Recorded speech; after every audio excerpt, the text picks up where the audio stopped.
اگر تیرا اندر کا شیشہ، تیری روحانیت، تیرا نفس مطمئن ہو جائے، تیرا دل بیدار ہو جائے، تیری روح پاک ہو جائے اور اندر روح و دل کا شیشہ صاف ہو جائے تو خورشید خدا کا نور اس کے اندر اتر آتا ہے۔ گویا خدا اپنے جلوے اس وقت منتقل کر دیتا ہے کہ جب اندر پاک اور صاف ہو جائے۔ میں سوال کرتا ہوں، آپ خود سوچیں اور خود جواب دیں۔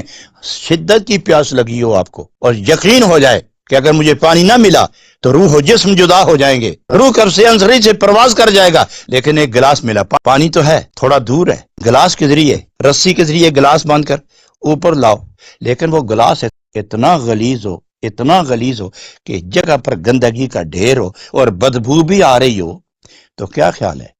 عقل و ہوش سلیم ہوں، نظر ٹھیک ہو تو اس غلاظت اور گندگی سے بھرے ہوئے گلاس کے اندر پانی ڈال کے پیو گے؟ کبھی فطرت قبول نہیں کرے گی، کبھی مزاج و طبیعت اس کو پسند نہیں کریں گے۔ تم اگر اپنی زندگی بچانے کے لیے مجبور بھی ہو، ضرورت مند بھی ہو، حاجت مند بھی ہو، پھر بھی تیری فطرت سلیمہ اس گندے، ناپاک اور غلاظت سے اٹے پٹے ہوئے گلاس میں تم پانی پینا پسند نہ کرو تو خدا گندے دل میں اپنا نور کیسے اتار دے گا؟ تو اگر پانی پی کے دل کو آسانی، جسم کو آسانی پہنچانا چاہتے ہو تو گلاس دھو کر پانی پیو، اور خدا کا نور، نور خورشید خدا اس وقت اپنا نور منعکس کرتا ہے دل کے شیشے پر جب یہ پاک ہو جائے، یہ صاف ہو جائے۔ پاک کس طرح ہوتا ہے؟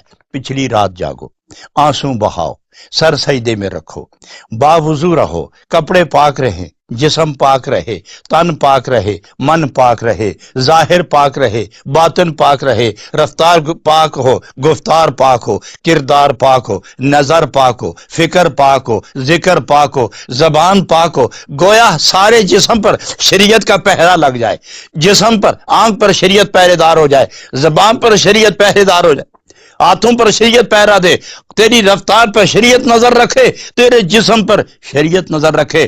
جب اس ساری کیفیت اندر منتقل ہوگی اور اندر جو کیفیت ظاہر ہوگی اس کو طریقت کہتے ہیں۔ شریعت گناہ سے روکتی ہے اور طریقت گناہ کا خیال دل سے نکالتی ہے۔ گناہ سے رک جانا یہ اور بات ہے، اور دل سے گناہ کا ہمیشہ کے لیے نکال دینا یہ اور بات ہے۔ شریعت روکتی ہے، شریعت پر عمل کے بعد جو اندر نور کی قوت پیدا ہوتی ہے وہ طریقت بن کر دل سے گناہ بات۔